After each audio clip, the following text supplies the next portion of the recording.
Professor Amartya Sen to celebrate the 30th anniversary of the Masters in Economics at ITAM. As an economist, I am aware of the problem of scarce resource allocation, and I don't want to spend the valuable time you have with Professor Sen making you listen to me. Just let me express my immense gratitude to Professor Sen for sharing some of his busy schedule with us today. An event like this is enriching to the Masters in Economics, since it let us interact with one of the most luminous and influential thinkers of the discipline. Thank you very, very much, Professor Sen. It's a great honor to have you here. I also want to thank Alejandro Ramirez, a brilliant economist, a very successful businessman, and a former student of Professor Sen for making this event possible. Thank you, Alejandro. Finally, I would like to thank Diego Domínguez for his support and enthusiasm, and of course, all of you, professors, students, alumni, thank you very much for being here. It is great to feel part of ITAM's community.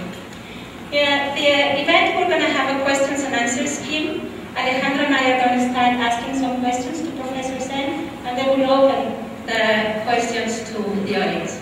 Okay? Alejandro, would you like to start? Okay, Professor Sen, this morning in your lecture you mentioned the Sarkozy report that you and some other economists like Stiglitz and Fitoussi participated in.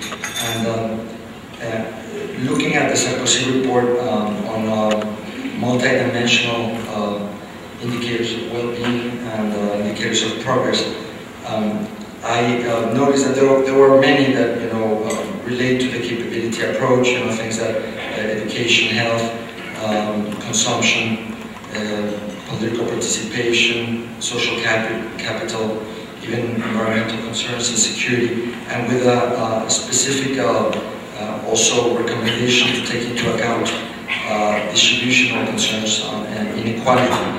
And one thing that caught my eye and that I wanted to ask you is one of the recommendations also of the report is about including in measures of well-being objective and subjective questions regarding well-being, like happiness, satisfaction, pride, pain. We all know that you've been a very important critic of the utilitarian approach as a way to measure well-being.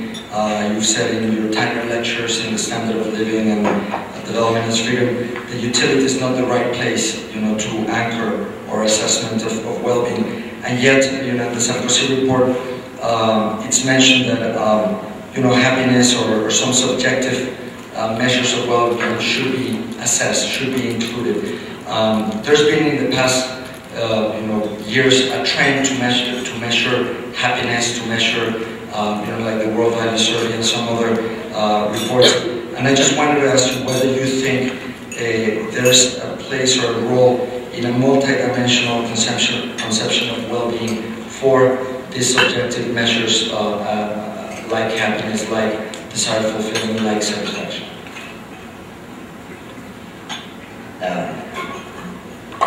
There's a very short answer to that, namely yes. There is a longer warning what it is not. I have always been in favor of paying attention to happiness.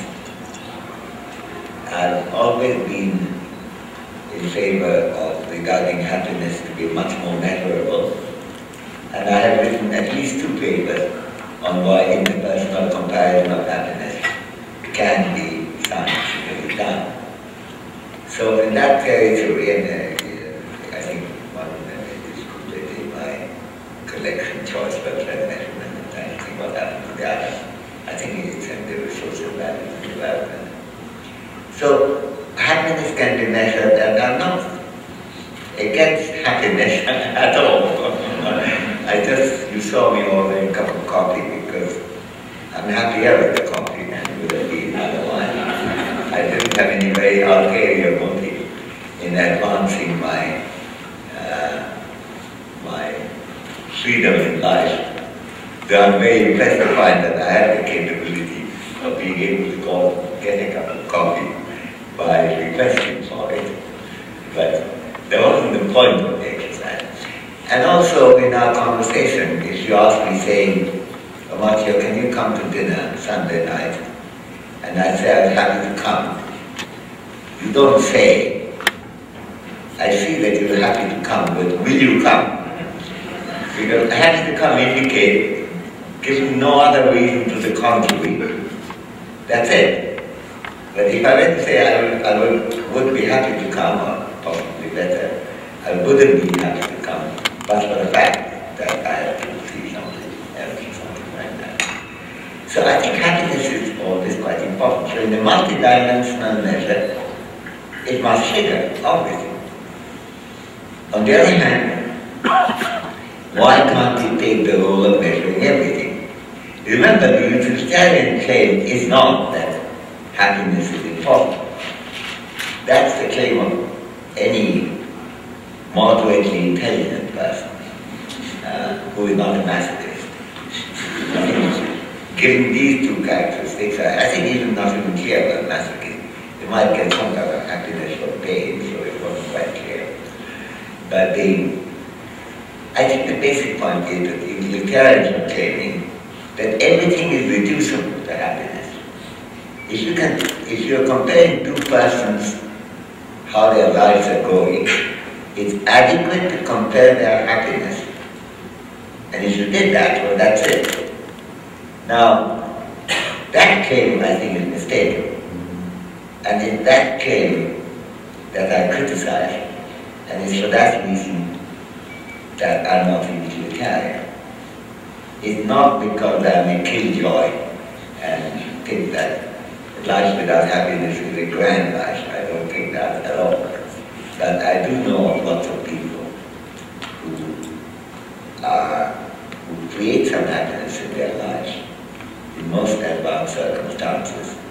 The fact that they succeed in creating some happiness in their lives do not make those disadvantages, the handicaps, go away.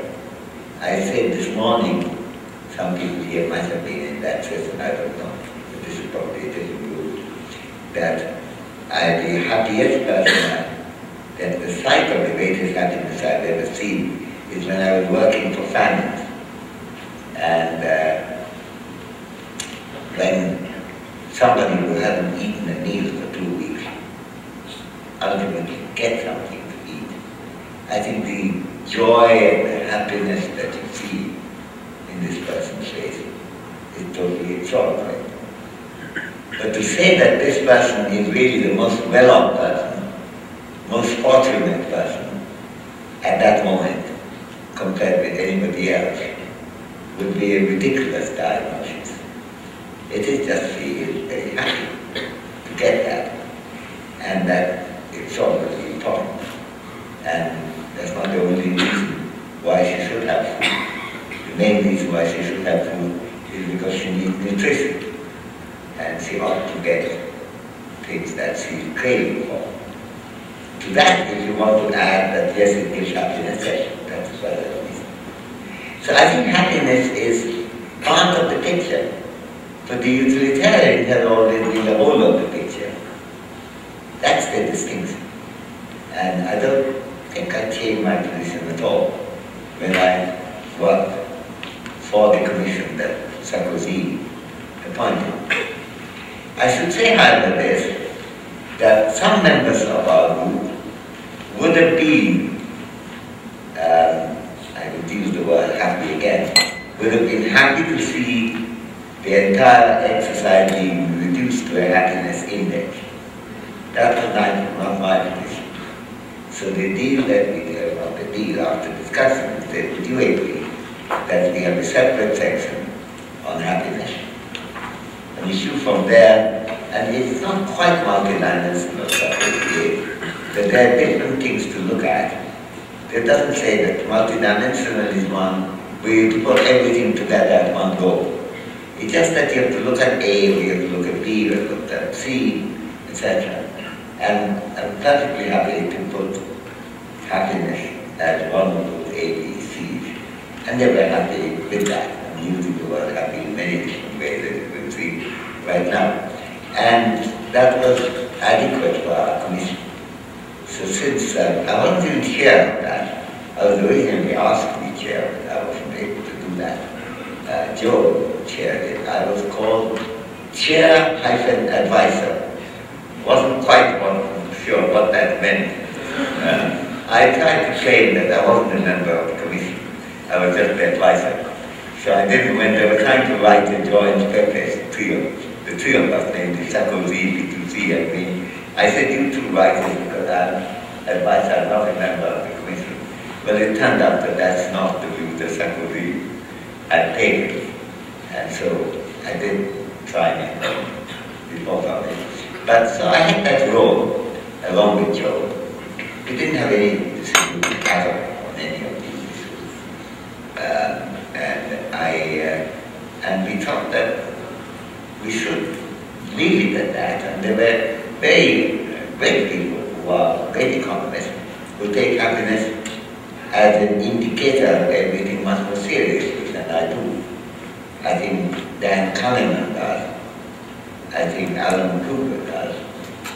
And even though he was not a member of the commission, if he had been, namely Lord Blair, Richard Blair, he would have definitely regarded that to be the only thing, but he wasn't in the commission.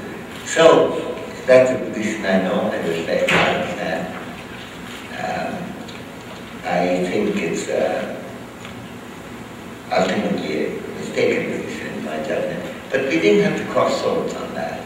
We didn't have to say, of this list, which one did you prioritize. That would be quite different. What has happened, in fact, is most of the work that's come from the Sarkozy end of it, namely France, had not been either on happiness. It had been a little on capability, because there are a number of people who wasn't capability in France, but much more on the reform of the GDP, which we also suggested. That has been the cutting edge there, and to some extent the OECD as well.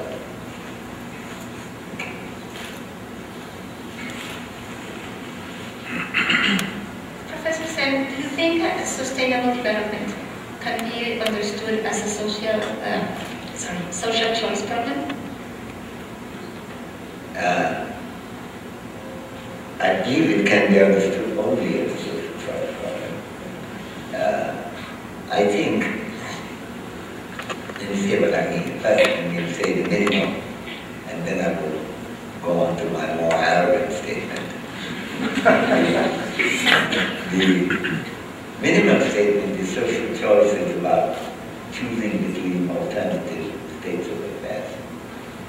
The reason why we are worried about sustainable development is precisely because we don't like the state of affairs in which we have exhausted the resources of the world, or polluted all its air and water, or made the ozone layer disappear, or warmed the world so much that countries are drowning. I had an opportunity last week in Delhi in a meeting to be co-speaker with the president of Maldives, and he explained to me that how little rise in the sea level will make the Maldives completely disappear. In order to make people understand that, when he had an international meeting in Maldives, he held it underwater. So everyone got into a submarine type thing. He didn't have his own engine, but it just sunk. And all the proceedings all day was in that little room, in that situation. By the way, you probably won't run into the person in the morning. He gave us one of the most outstanding speeches I've heard. This is the new president, the first democratically elected president, who removed by defeating the 30-year-old dictatorial ruler of the country that existed. The thing is that it is change of state of affairs, unsustainability, you don't want. So the first thing to do is to put it there. Now, there are two types of social choice theory. There's mathematical social choice theory and there's social choice theory, which includes mathematical social choice theory. You know, it's like the distinction between me and my left arm. My left arm is not separate from me, but it ain't me. For that matter, the right arm isn't either. But the fact is that it is one way of doing things, mathematical social choice theory. There's some problems where that would give way too far. I don't think I could have done general social choice theory as much, I won't say as well, that's all. People will tell whether I have succeeded or not, as much without help of mathematical social choice theory. But it isn't what social choice theory is all about. See, in that respect, the original founder of social choice theory, namely the French mathematician Amartya K, he was a mathematician, and he did the first few propositions on mathematical social choice theory was from Condorcet and from Polanco, who was the friend and contemporary of his in Paris. All this was happening in the 1780s in Paris. But he also wrote, I think, 14 volumes of essays which discussed nearly every problem that the society faces. And a lot of it is social choice problem. But there's no mathematics in that, even though he was a mathematician. And he was busy making people read books of people who did not read mathematics at all. For example, between he and his wife, they were very keen that Adam Smith be read in France. And I think he translated The Wealth of Nations, and his wife translated large part of the theory of moral sentiments of Smith. I may have got it wrong, by the way. It could be that she did the moral sentiment, she did the, I can't remember now. My wife is the Emma Rothschild, who's a real expert of Smith. When I go home, I'll ask her again. But it indicated that she was interested in propagating social choice. We didn't call it that. The name was given by Canada. And the first really complicated mathematical theorem in the conversation, the theorem that he proved was a very good theorem, but they were not so complicated. And they don't look as implausible. I mean, they look very surprising. But the impossibility theory, which I remember reading when I was an undergraduate in Calcutta, a colleague of mine, a classmate of mine, went to he used to go to bookshops, he was a great classmate, also go on Czechoslovakia, and last died 20 years ago. When he went to bookshops, he would look for books that come. And the book had just come. He looked at it and he used to borrow books from the library, from the bookshop, not the library. We all did that. Because we bought occasionally books, we didn't have much money.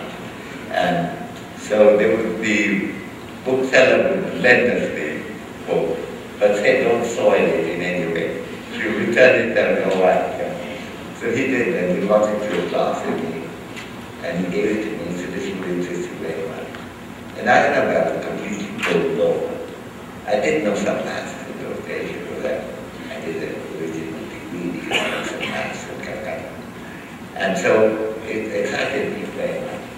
And that was Kenneth and social choice theory in the mathematical form came there.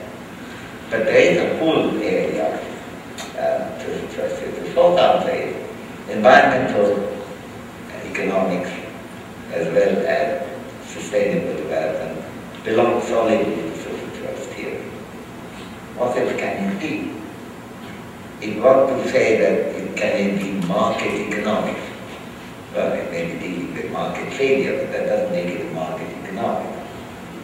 If you want to, I mean, I don't know how many people ever read these things called, they used to be called contingent valuation. Now, there you are, when there will be what was this disaster in St. William Sound, the Exxon Valdez. Then the way to do it was to say, ask people, how much would they pay to keep all the flora, fauna, and the animals the same, and the beach unchanged? Now, in terms of market economics, this is an absolutely nonsense question.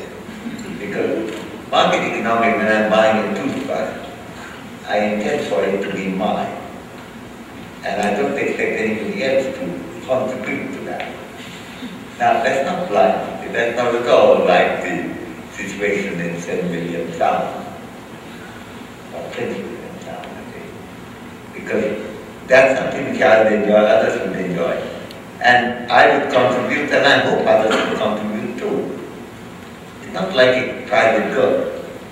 And then there could be two questions. How much would I contribute if my contribution alone would reverse it?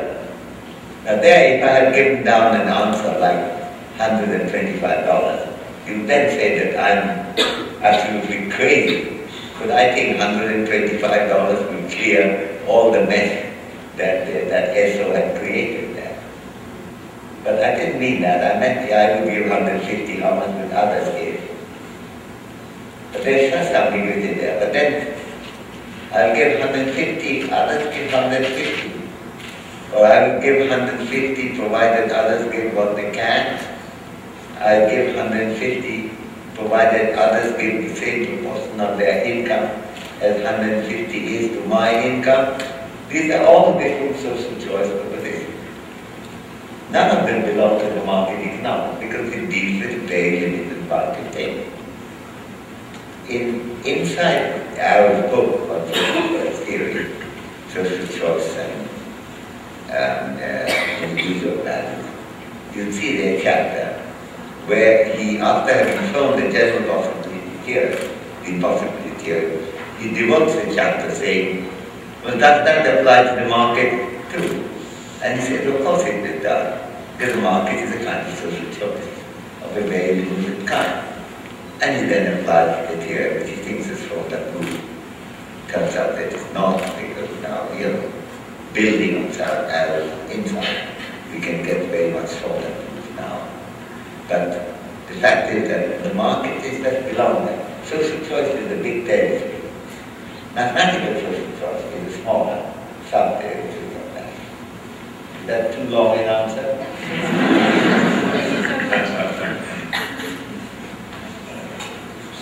Okay, so we will now open the questions to the audience. If I want to raise your hands, we'll let you to send you the microphone. And say who you are and what you do. And say who you are and what you do.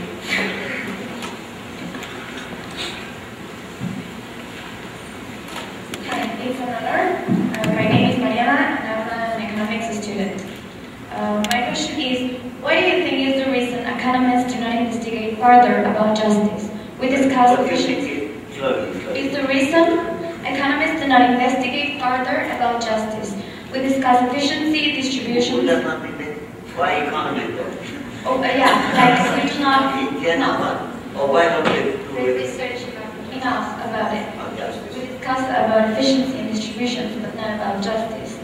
And which areas of these subject do you think we should study in order to really come up with new things that can bring better things into the future?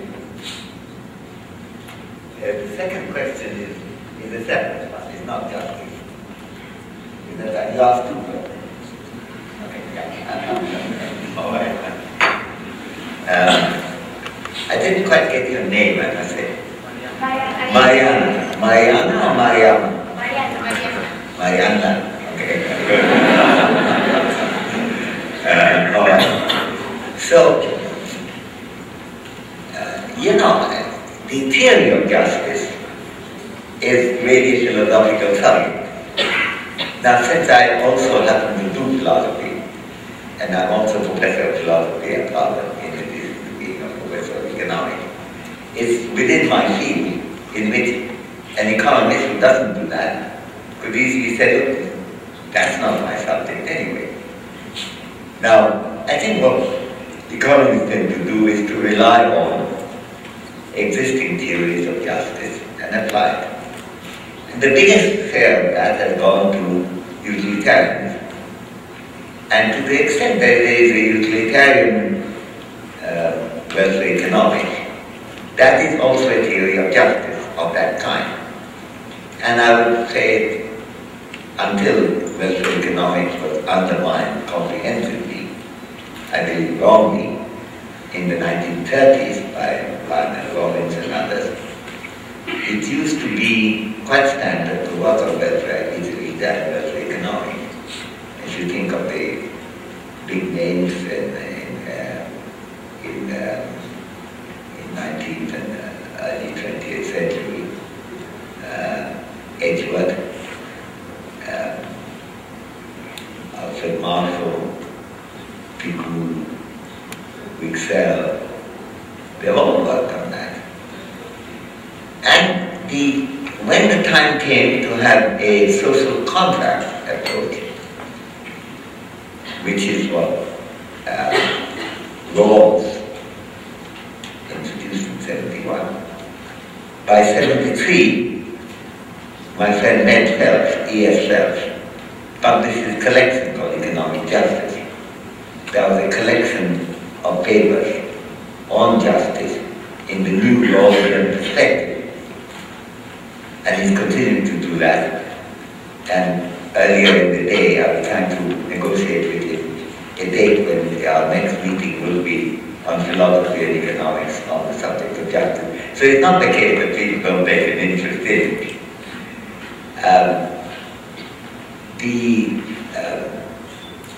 What happens often is the idea of justice comes in a kind of, partly in the form of how the theory is received by philosophers, but partly ad hoc. People make points about justice.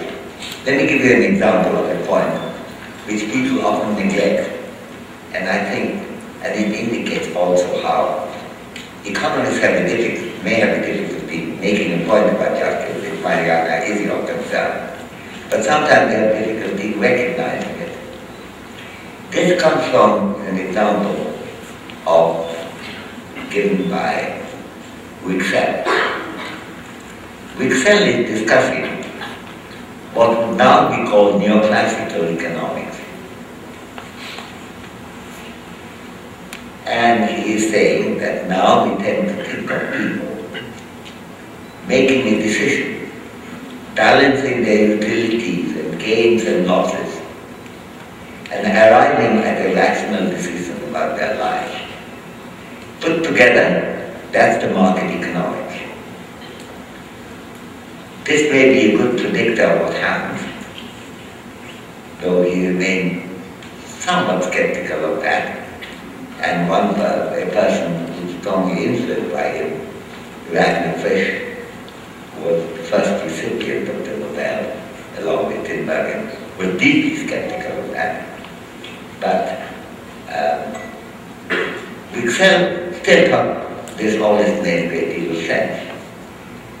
He then went on to say, there is one advantage which people don't see about this. Throughout, he was talking about European history, but he could have said the world, there has been a tendency to treat people of lower classes as lacking an ability to think, like automatons. Economics, by putting the economic analysis in the place of everyone, in particular is talking about workers, the lowest unskilled worker, still deciding how much to work.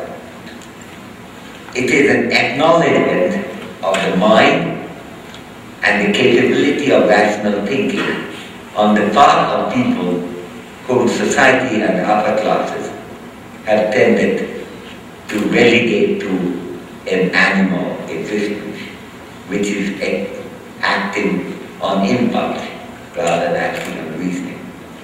And in this, Wicksell said, there is a huge progress, no matter what you think.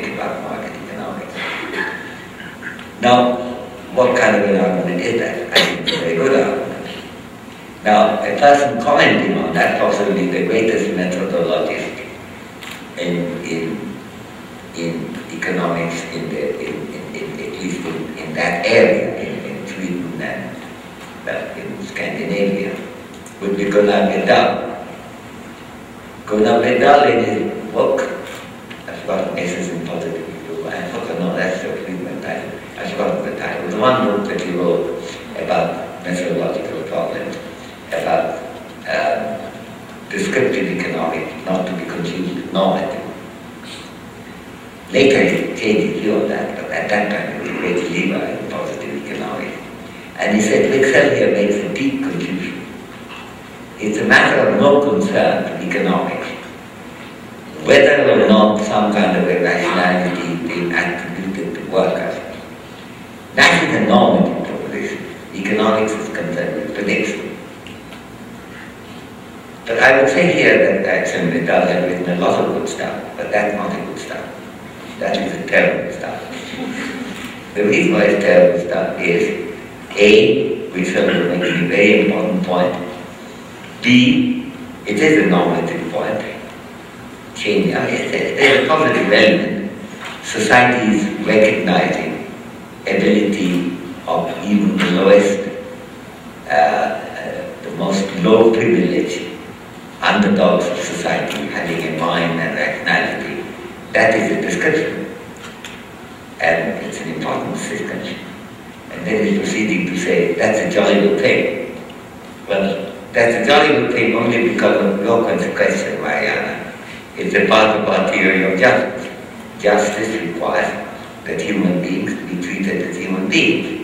And Wicksell, as a great economist, a great positive economics too, is making, in passing, an extraordinarily important normative point. And here is the great methodologist failing to see the force of that point. So I think there's a huge question of recognizing how issues of economic justice come up. In this case, Wicksell began by asking that question, how are working classes treated? He ended up there on the basis of this analysis. He did all this analysis of market economics, and then he said, look, we've done another thing. We've also seen people as human beings, reasoning people. That's surely hugely important. So that's the way justice comes into economics all the time. Wicksell didn't resist it, and he was right. And Myrdal did try to resist it, and he was wrong. That's what I'm saying. That's a normative proposition, you might think, but it isn't entirely normative. It's not good. It's for the progress of the subject. I could say why Wicksell was creative in a way that, in this respect, in this case, Myrdal was not. Now, the second question, I've not gotten. What was the second question? Which area do you think we can go into in order to come up with something new that can help society's future? Come with something new, but in which area do you think that is? Well, pretty much every area. I don't know any area that's entirely settled.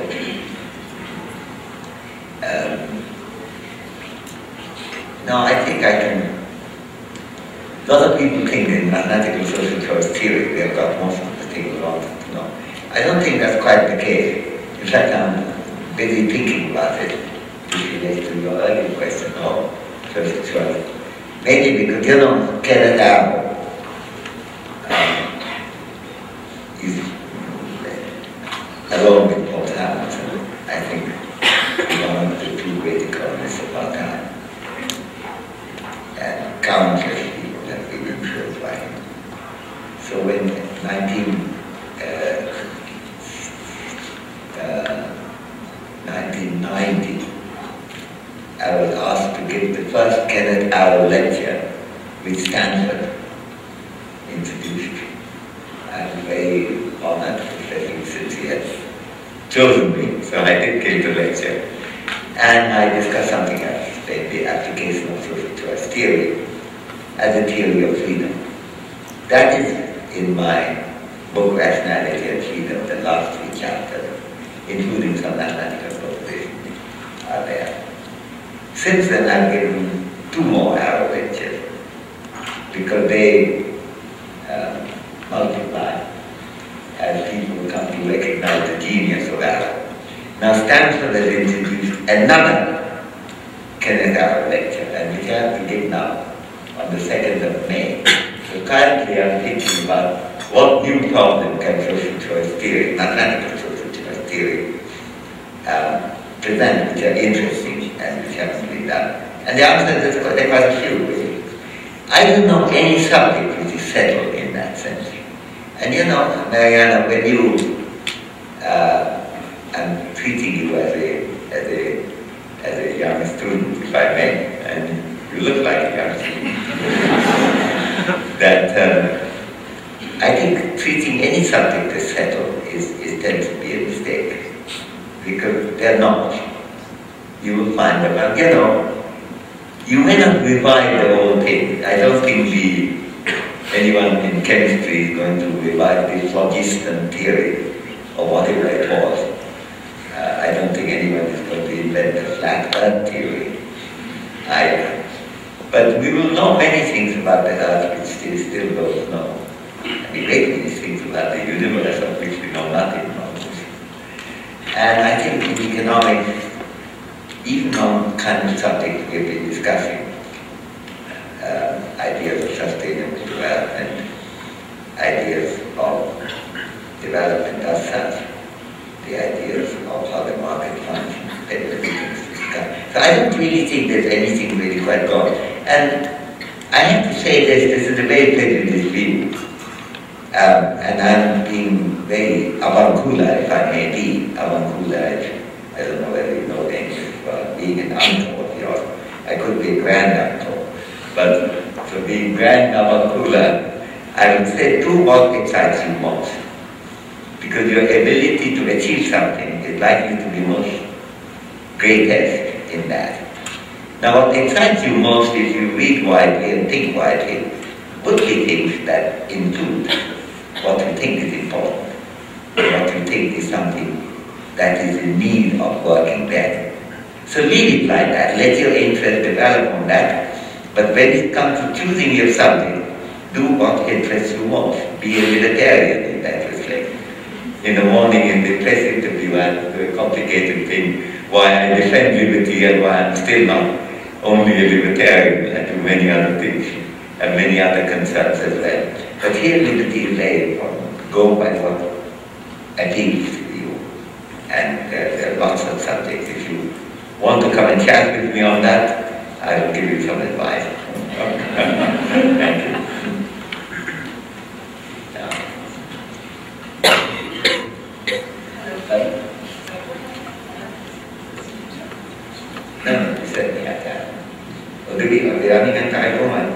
We have a couple of questions.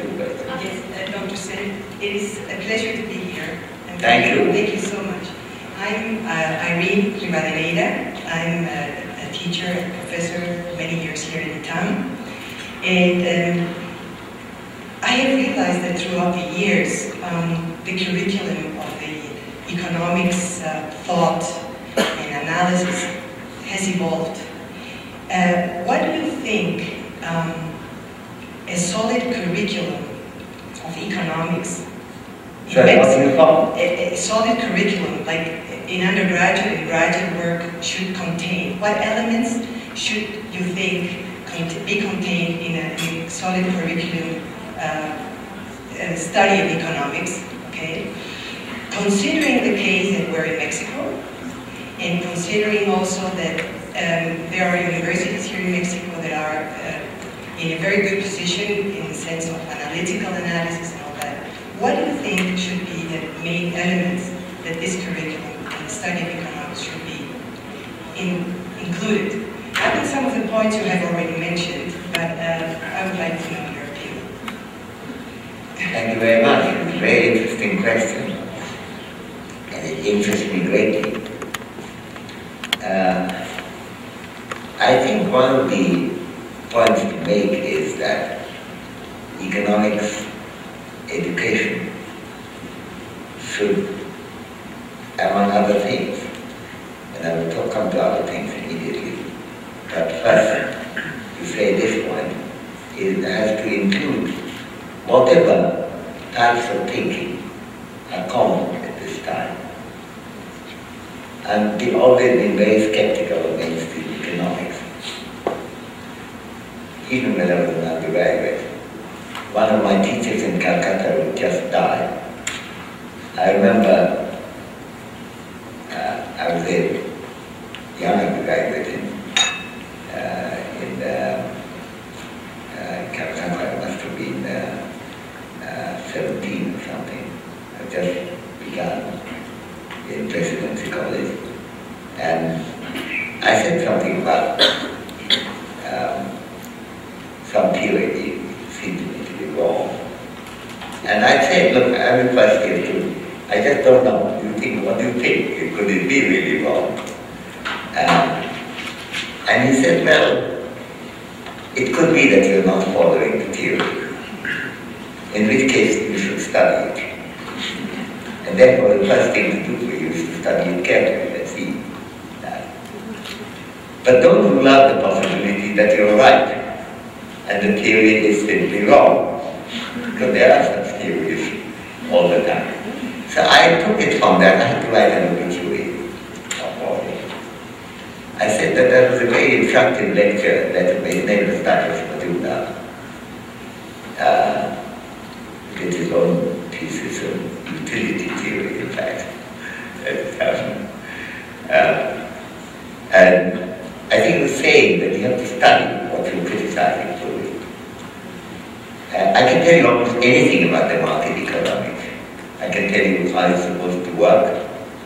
I can work. There was a time when I acted, when I was very young, assistant professor of James Reed, and James Reed was quite a great economist, and we used to do classes together. And sometimes there would be a complicated question about how would you deal with it in your classical theory. And sometimes when he was hesitating in the blackboard, I'd go and do it. And he said, you know, Amartya, you were so critical of neoclassical theory. How do you know it so well? I thought that was a great compliment I got, because you have to know what you're criticizing. So a syllabus that they do neoclassical economics very much. Can't end there.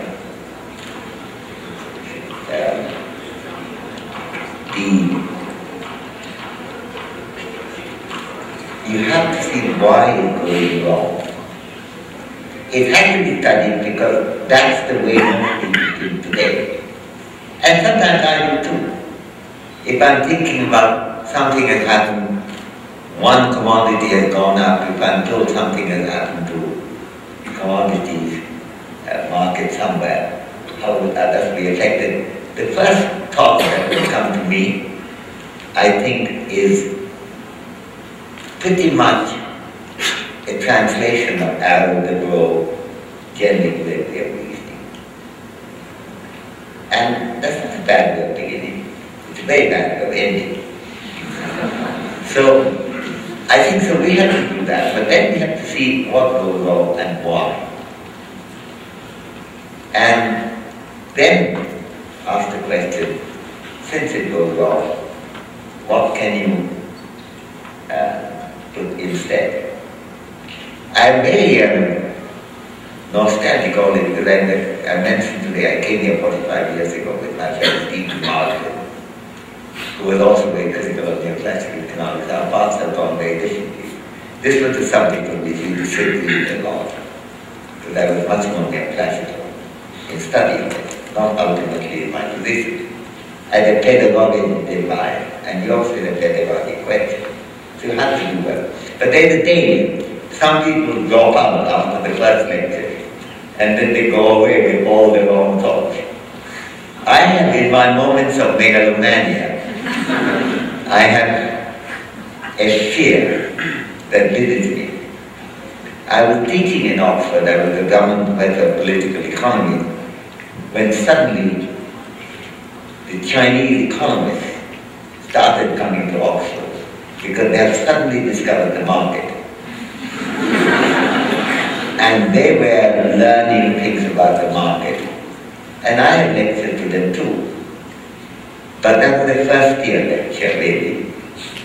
And none of them stayed for the second year. And there is a problem with that. You see, the first year was adequate for them to deal with agriculture, because that needed a market, definitely. And they didn't need economy. And industries, it was partly good, because they needed a market there too, quite badly. But that alone generates a situation what we have in China. Very great success of the economy as a whole. Tremendous success from some areas. If you go to Shanghai and Shenzhen, you would think that you would come to a most modern economy. The Shenzhen Stock Exchange is the most modern stock exchange I have ever seen in my life. I could scarcely believe it. There's not a single human being. It's not like London or Wall Street. There's no human being there. Everything is being on board. And the director of the stock exchange took me there, so I said, where are these people betting? He said, we don't know, but there are all these bets coming in and the computer is putting them together. It's absolutely the latest that you can think of. While Shenzhen was moving from a population of 300,000 to 4 billion to 18 million in the course of 2.5 decades. Now, on the other hand, there's a whole area to the west, Xinjiang and so on, where there are a lot of problems, and the market economics don't have an incentive very much to go there. It's harder compared with the state where the action is. Where they went completely wrong was healthcare. After 79, there was health insurance, automatic for everyone. And suddenly, in 79, they decided they had to marketize everything. And so the private, you had to buy a private health insurance. Now that would have been in second or third year. This is my fancy. And they hadn't gone into the market failures, seriously enough. And they thought what worked well for agriculture and industry would work well for healthcare too, which was a dead mistake. And if they had read, say, Kenneth Arrow, 1973, American Economic Review, about welfare economics and medical care, or Paul Samuelson, just to go two very well-established figures, namely collecting goods and public goods and what you call in 1954 in the Quarterly Journal of Economics. They were seen by the healthcare system cannot work that way. Asymmetric information, little in Arrow, and then a lot more in George Akerlof, George Stiglitz, Michael Spence. From all this point of view, they made a mistake. The Chinese were having their longevity going up and up from mid-30s by 79 to 68. And their economy was doing badly. With these reforms, their economy did fantastically well. But the longevity stagnated. In 25 years of unprecedented growth, with the Chinese income quadrupled, the Chinese life expectancy proceeded from 68 to 71, 3 years. Okay. India, which was behind China, the gap narrowed by half. Not because India was doing anything very smart, but the Chinese were doing something very non-smart. When I happen to be, I often criticize China, but they've still been quite tolerant of me. They may stop that, but I'm still the chair of the advisory board of the Peking University's Development Institute. So when I was first raising these questions about healthcare, you made a big mistake there. There was very little response. From 2003 to 2004, there was beginning to be a kind of response. Then I was being invited by the Minister of Health to come and chat with him about what is to be done. And there were lots of others. I won't be that megalomaniac. There are lots of people saying the same thing. and Chinese economists too, very much. And the result of it was that they started reintroducing. So the healthcare coverage was 100% in 79, 15% the following year, stayed there till 2004, and started climbing. And I'm keeping time of it. It's now about 82% coverage. Now that complete period of loss, because imagine that rate of economic development growth, combined with health coverage. They have the money to deal with public health care quite easily. We did it. Now they're doing it now. You would have now seen China compete with Japan in the 80s, rather than still 73 and trying to struggle up, way up. But their rate of progress has gone up again. I discussed all that, by the way, in the way I discussed. I did write something on that. It will come back to me by the time the evening is over. I did write something. Maybe I give a lecture on that, maybe it wasn't published. No, I read something where you will never read in an economic and political weekly. It's called 3 R's of Reform. And it's true that while reform begins with R is very important, there are other 3 things, and one of them is reasoning.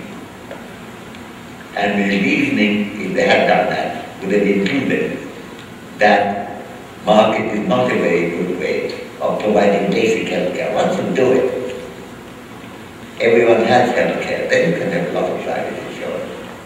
And I'm very much against the Canadian system, which not only covers everyone for health care, which is excellent, I would like America to have it, but forbids private insurance in anything other than hospital beds, separate room, optometry, dentistry, and patented medicines as opposed to generic medicines. Very limited. Now, what do the rich Canadians do? They go to America, of course. But if Americans had a Canadian system, they had to come to Mexico. The fact is that I don't see, I'm against inequality, but I cannot understand why the rich should be free to buy a yacht, or buy a gigantic palace, or if it's in India, give a $3 billion wedding for their child, while they cannot buy their health care. This is ridiculous. You cannot just reflect rich on that. So I'm in favor of everyone being covered, and if you take a state which has done relatively better in this care, which still has a higher life expectancy than China has, by providing everyone throughout the period, the economic growth has been slow, so they're really not made as much progress as they could have. But the fact is that they have not actually forbidden private health care. In fact, now about 55% of medical care comes from private sector and private insurance. I don't see anything wrong in that. I see something wrong in inequality in general, that a rich person can buy medical treatment that a poor person cannot. But unless you change inequality in a general way, you cannot address the problem. The problem that you can immediately address is to provide everyone medical care of quality, and need very specialist care, very expensive care into market forces. So all that requires a kind of reasoning. That is one of the 3 R's of reform I was writing about. But the fact is that this is part of a curriculum too. So I would say traditional economics, critique of traditional economics, alternative economics, all they have to belong. There is a need for catholicity in the inclusion of what is to be taught in a good economics course. Now that's my view. One more question. I think you want to admit of a short answer. It's an honor to have you here. Thank you. I'm sorry, I've been giving answers for so long because I get involved in the question, then I can say, I go on saying these things. I am Carlos. I teach social choice at the Master Oh, good. of Economics, and I work at the Ministry of Finance. My question is related to the increasing tendency of economists from the ITAM and the public sector. We have designed policies in order to improve social justice with very good intentions. What do you think will be your message to current economists in the public sector and future policymakers who are here in the room? And that is the main goal of the public sector of the or the government in order to improve social justice. This is through social expenditure. This is through some of their policies or measures. What is your point of view? Thank you. Well, you know, I said in the morning that I'm mortally afraid of slogans, and I'm equally afraid of giving messages. And I don't give messages. I get a lot of requests saying, okay, you can't come to the conference, give me a message. Which you read out. I don't give a message. I have no message to give because a message is a kind of slogan. A message cannot be a 2-hour lecture, right? What you raise is a 2-hour lecture subject, which I'm very happy to discuss with you. But I don't think there's any way you could say that there's one thing they ought to do. Look at expenditure scrutiny, deal with corruption. Inequality could be very high in this country as in many others. Do worry about the responsibility of public servants. Have good relationship with the union, such that the union not only look after the interests of their members, but also of the nation. There was a time that used to be called economism, was the term used in the 19th century, when the union only looks after its own interests and not of the nation. All these are very important issues. I don't want to neglect any of them. And there's no reason why they should be neglected. So, you know, we don't have to choose which one. We have to choose one of them, but there's only one thing you can have, but not the other. Alejandro had asked coffee or tea, as he did. I said coffee. I couldn't have said coffee and tea. That would be ridiculous. But I don't have to say lunch or dinner. Both. Breakfast food. I don't have to choose them. And you have to do all of them. So why bother to get yourself involved in an exercise that you don't have to deal with? Maybe if I had to choose one, which one would I choose? I'm almost always asked that question when I arrive in India and some journalist in Bombay airport said, if you had to do 3 things in India, what will it be? So I said, why 3 things? I want to do at least 117 things. And he said, now just get the 3 most important. So I said, no, I won't, because that would mean the remaining 114 I'm regarding are not very important. A, they're very important, and B may turn out to be even more important than the 3. And A will depend on my analysis, your understanding, and your analysis, and we have to conduct that. So I would not really go that way. So this is going to be my first thought answer. Namely, I think, and this is actually you and I can chat on that, I think messages are like slogans, are dreadful things. Because they try to make a complicated world look over simple. That you do this and you go right. Now I know that in politics you have to have a slogan. If I'm standing for an election and people say, what is your message? I wouldn't say, no, message is the wrong thing. I would give some message. And if I'm standing in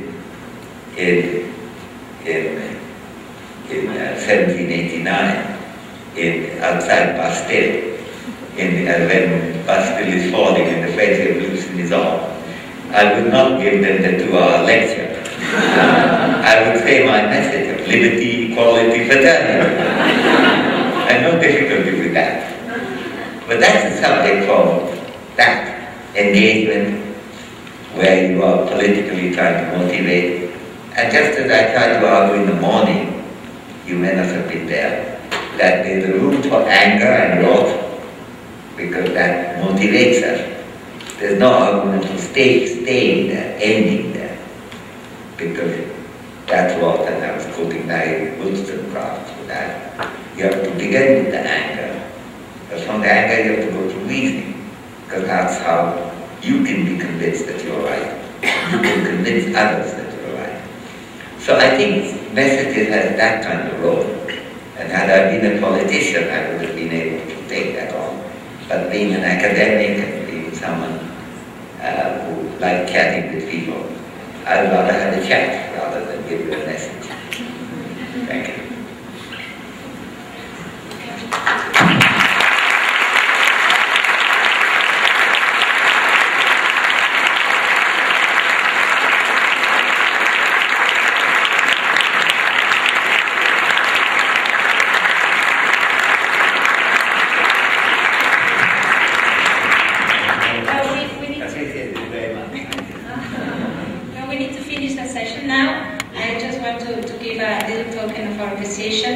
To Professor Amartya Sen. Thank you very, very much for being here. And Alejandro Ramirez, thank you very much.